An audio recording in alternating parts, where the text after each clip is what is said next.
Neoclassicismo no Brasil.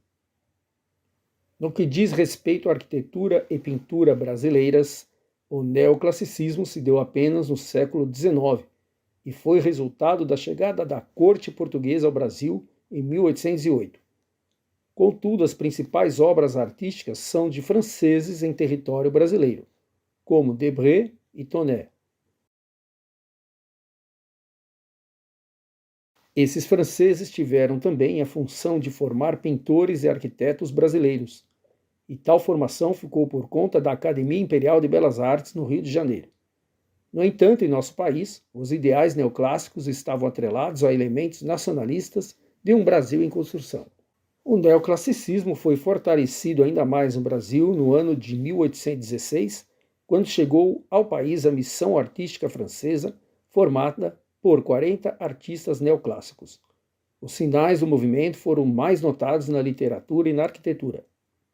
O neoclassicismo pregava o racionalismo, o equilíbrio, a ordem, a moderação e a economia. A grande inspiração do movimento foi o legado cultural da antiguidade clássica. Com o passar dos anos, o neoclassicismo se fundiu ao romantismo e ao realismo. Vítor Meireles de Lima nasceu em Nossa Senhora do Desterro, atual Florianópolis, em 18 de agosto de 1832, filho do imigrante português Antônio Meireles de Lima e da brasileira Maria da Conceição. Pintor, desenhista e professor, começou sua trajetória precocemente realizando paisagens da cidade. Frequentou a Academia Imperial de Belas Artes, no Rio de Janeiro, e aos 20 anos conquistou o prêmio especial de viagem à Europa. De 1853 a 1861, viveu primeiro na Itália e em seguida na França, onde se dedicou ao estudo e ao trabalho.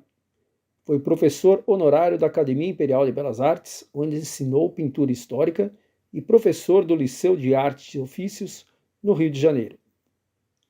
Autor de quadros históricos, retratos, panoramas e da mais popular das telas brasileiras, Primeira Missa no Brasil, exposta no Salão do Paris em 1861, obra pertencente ao acervo do Museu Nacional de Belas Artes, Vítor Meireles deixou um extraordinário acervo, minuciosos esboços, estudos em papel e óleo sobre tela.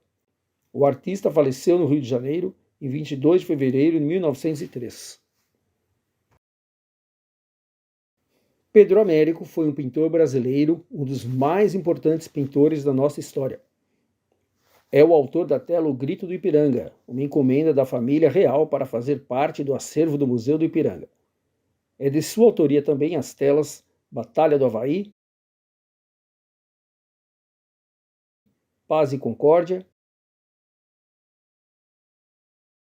Batalha do Campo Grande, entre outras. Pedro Américo de Figueiredo e Melo nasceu em Areia, Paraíba, no dia 29 de abril de 1843. Filho do violonista Eduardo de Figueiredo e de Feliciana Cirne, desde cedo mostrou talento para as artes.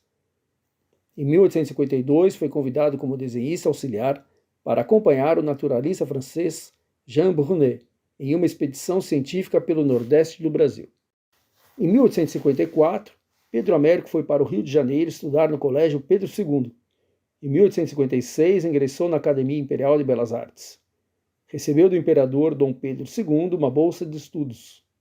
Em 1859, ingressou na Escola Nacional Superior de Belas Artes de Paris. Foi aluno de Jean-Auguste Dominique Ingres, um dos maiores pintores do neoclassicismo francês, de Léon Cogniet e Horace Vernet. Ainda em Paris, estudou no Instituto de Física de Adolphe Ganot, no curso de Arqueologia de Charles Ernest Boulez, bacharelou-se em Ciências Sociais na Sorbonne, com a tese Considerações Filosóficas sobre as Belas Artes entre os Antigos. Pedro Américo retornou ao Brasil em 1864, quando passou a lecionar na Escola de Belas Artes.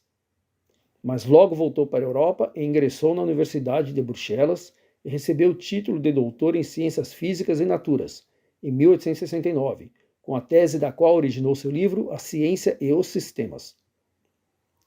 Além de produzir várias telas, dedicou-se à poesia, ensaios e romances, como O Amor de Esposo, em 1869, Esteve em Portugal, onde casou-se com a Carlota de Araújo Porto Alegre, filha do cônsul brasileiro em Lisboa, seu antigo professor.